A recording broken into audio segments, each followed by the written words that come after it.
परिवार की हालत फिलहाल बहुत दयनीय है क्योंकि ये दो छोटी बच्चियां हैं जो अब फिलहाल ये कह सकते हैं कि इनके ऊपर से माँ का साया उठ चुका है। तुम पागल हो गए हो, सब सही है। उसके बाद सुबह के टाइम में आते हैं तो नींद का इंजेक्शन लगा देते हैं। उनकी कोई गोरखपुर देवरिया चाहे कहीं जाओ जन डॉक्टर 24 घंटा तुम्हारे मरीज के पास नहीं बैठा रहेगा, जन तो टाइम टाइम से आता है देखने के लिए।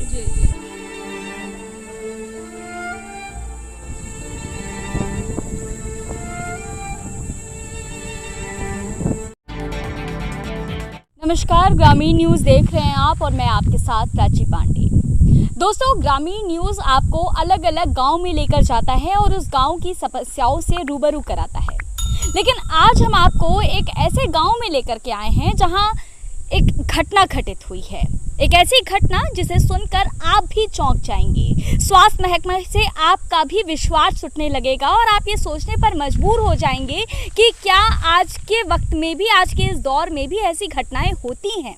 जी हाँ दोस्तों, यहाँ जिस गांव के बारे में आपको बता रहे हैं, ये गोरखपुर से थोड़ी दूर पर एक ब्रह्मपुर ब्लॉक है, वहाँ का ये गांव है और इसी गांव में एक महिला की हत्या हो जाए और ये हत्या कोई और नहीं बल्कि भगवान का रूप कहे जाने वाले डॉक्टर ने की है। जी हाँ दोस्तों, ये हत्या एक डॉक्टर ने की है, उस महिला की। जो महिला उसके पास जाती है अपने ऑपरेशन के लिए, बच्चेदानी के ऑपरेशन के लिए, वो महिला उस डॉक्टर के पास इलाज के लिए जाती है।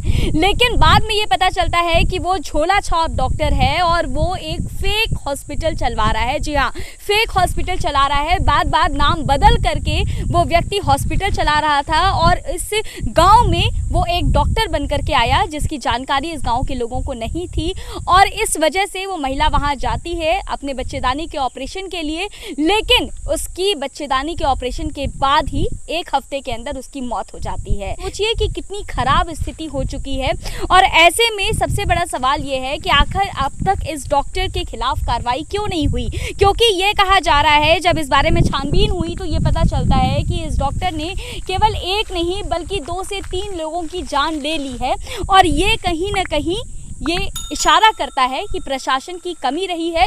इस वजह से इस डॉक्टर के खिलाफ अब तक कोई कार्रवाई नहीं हो चुकी है और यहाँ तक कि अभी भी इस केस में भी मुकदमा अभी तक दर्ज नहीं हुआ है। पोस्टमार्टम किया जा चुका है लेकिन पोस्टमार्टम की रिपोर्ट अभी तक परिवार वालों को नहीं दी गई है।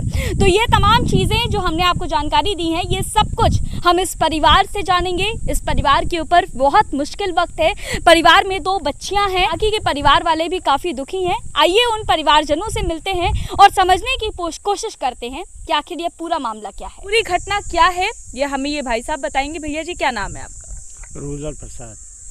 ये बताइए, पूरी घटना हमारे दर्शकों को बताइए कि क्या कुछ हुआ शुरुआत से। सर, हमारे जन्मतन की जब परिवार का तबीयत खराब हुआ तो मैं ले करके गया इनके पास। जब ले गया तो जन अपने हॉस्पिटल पर बुला करके जन ब्लड टेस्ट कराए, नेटप्लेट टेस्ट कराए, सब कुछ चेक करा करके बोले कि ब्लड नहीं है। तो ब्लड का जो है कि 2 बाटली ब्लड लाए, 20,000 रुपया लिए, 30,000 रुपया लिए नेटप्लेट का। उसके बाद जो कि अपना चार्ज जन लिए 3,000 रुपया। प्राइवेट हॉस्पिटल है। इतना पैसा लेने के बाद जन वतन की बोले कि जन वतन की 4 दिन भर्ती कराओ। 4-5-6 दिन भर्ती रहे। 6 दिन भर्ती के बाद जन वतन की उसके बाद बोले कि इसको घर ले जाइए, तब तक इनको ब्लड नहीं हो जाता है तब तक ऑपरेशन नहीं होगा। तो हमने कहा ठीक है। लेके घर आया, 4 दिन घर पर रहा। 4 दिन के बाद मंगलवार को फिर इनको लेकर, सोमवार को ले गए, चेक कराए तो बोले कि फर्स्ट क्लास हो गया है, जन ऑपरेशन करने लायक। हमने बोला बहुत गर्मी है डॉक्टर साहब, जन वतन की कुछ दिन रुक जाते तो सही होता, तब तक तंदुरुस्त भी और हो जाती। तो बोला उसकी पूरा फुल जिम्मेवारी हमारी है, ऐसा कोई बात नहीं है, पहले इसको निकलवा दी, इसी से सब बीमारी हो रही है। अच्छा, उनको दिक्कत क्या थी? दिक्कत बताइए हमें। बच्चेदानी में गांठ हो गई थी। तो आप उनका इलाज कराने के लिए ले गए थे? ठीक है। तो डॉक्टर ने बोला था कि ऑपरेशन करना पड़ेगा? हाँ, डॉक्टर ने बोला था कि ऑपरेशन करना पड़ेगा। हमने बोला कि ठंडी आती तो कहीं इससे कोई फर्क नहीं पड़ता है, हमें उसका इलाज बढ़िया से होगा, आप घबराओ नहीं, जितना जल्दी उतना जल्दी करा लो। हमने कहा ठीक है। उसके बाद बोला कि 10,000 रुपया खर्च जन वतन की आएगा। 5,000 रुपया जमा करा लिया, 1,500 जन वतन को उसका फीस 6,500 रुपया हमसे जमा करा लिया, बोला 5,000 बाद में दे देने का। उसके बाद जब तबीयत उसकी ख़राब होती थी तो 1,000-1,500 जन वतन की 8 दिन के अंदर में वो लेता रहता था। अच्छा। उस जब तबीयत ख़राब हो गई तो हमने उससे पूछा कि भैया कि जन वतन तबीयत ख़राब हो रही है, आप इसको जन वतन की ये सब देखिए, नहीं तो जन आप डिस्चार्ज करिए। तो बोला कि जब पागल हो गए हो। ये जो तबीयत खराब हो रही थी वो ऑपरेशन के बाद हो रही थी, उसने ऑपरेशन कर लिया था। अच्छा, ठीक है। तो उसके बाद जन वतन की एक दिन ऐसे जन वतन की बहुत सीरियस हो गया, अपने घर जाके सोया था, एक बच्चा था उससे उसका जिसको रखा था कंपाउंडर, उससे हमने कहा कि जन वतन की उनका तबीयत ख़राब हो गया, डॉक्टर साहब से बोलिए। वो उल्टी करने लगी, पेट दर्द होने लगा, जन बहुत सीरियस का बुखार, सर में दर्द होने लगा। तो वो बोला कि जब मैं तो कंपाउंडर से बोल दिया इंजेक्शन लगाने के लिए, कंपाउंडर से बोला कुछ इंजेक्शन कुछ रख ही नहीं गए हैं। अच्छा। तो हमने जन उससे बोला कि जन वतन की डॉक्टर साहब ये बोलता कुछ है या नहीं है, आप क्यों नहीं डिस्चार्ज कर देते हैं जब आपके पास कुछ नहीं है। तो देखिए, ये गौर करने वाली बात है कि ये भाई साहब लगातार बोल रहे थे कि आप डिस्चार्ज कर दीजिए, हमारे पेशेंट की तबीयत खराब हो रही है, लेकिन इसके बाद भी उस पेशेंट को डिस्चार्ज नहीं किया जाता है। क्या कहते हैं डॉक्टर उस पर? कहते हैं तुम पागल हो गए हो, सब सही है। उसके बाद सुबह के टाइम में आते हैं तो नींद का इंजेक्शन लगा देते हैं। उसके बाद धीरे धीरे जन वतन को होश में नहीं वो आती है।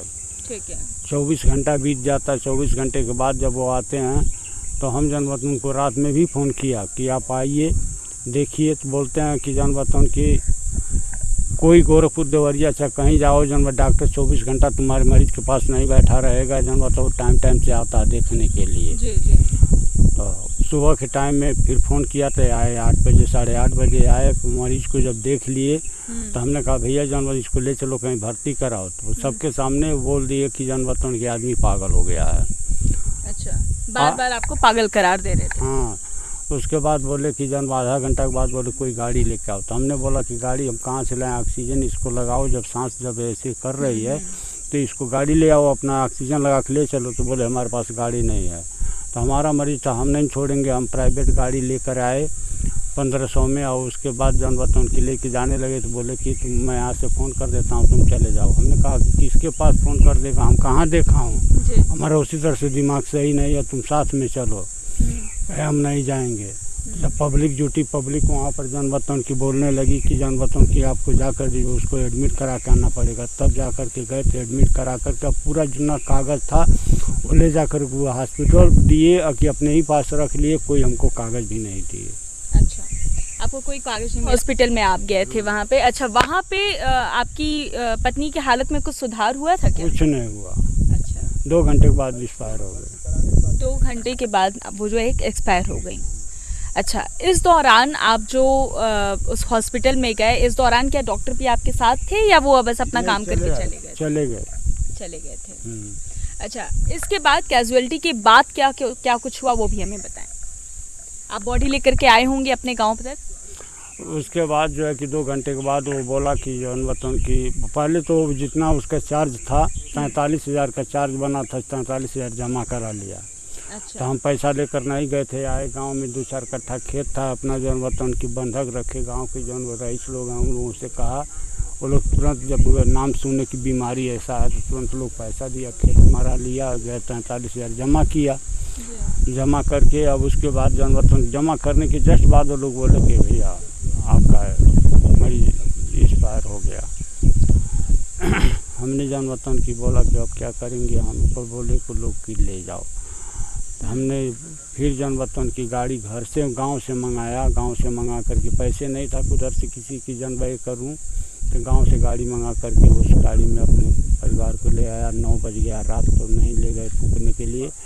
उसके बाद जो है हम सुबह के टाइम में ले जा रहे थे। उसके बाद जन वतन की जानकारी हुई, मीडिया वालों को चाहे किसी को जानकारी हुई तो आए लोग हमसे पूछे। उसके बाद जन वतन एसओ साहब आए। एसओ साहब बोले कि ले जा करके इसको पोस्टमार्टम करा के ले आओ, जिसमें रिपोर्ट क्या है। मैंने कि पोस्टमार्टम कराने के लिए गया। बुधवार को 9 बजे रात को वहाँ पोस्टमार्टम करा के आए। बृहस्पतिवार को ले जाकर डेड बॉडी को मैंने दाह संस्कार किया। उसके बाद जौन बतौन की जब बृहस्पतिवार को गए थे जानवर थाने पर, तो बोले कि जानवर की इसका जो है कि टुक्का भी आया, साफ नहीं है। और पोस्टमार्टम का जो कॉपी आया उसके बारे में आपको कुछ जानकारी दी गई कि किस वजह से डेथ हुई है? तो उसमें वो बताया अभी साफ इसमें आया नहीं, अभी इसमें साफ नहीं आया है, यानी अभी पोस्टमार्टम की रिपोर्ट आ चुकी है लेकिन क्लियर नहीं आया है कि क्या रीज़न है उनकी डेथ का। उनसे साफ लिखा नहीं है। ठीक है, ये बात बताए हैं, ये बताए हैं एसओ साहब। और इसके बाद आपने उस डॉक्टर के साथ, आपने उस डॉक्टर के खिलाफ कोई मुकदमा दर्ज कराया, कुछ कराया? कराया।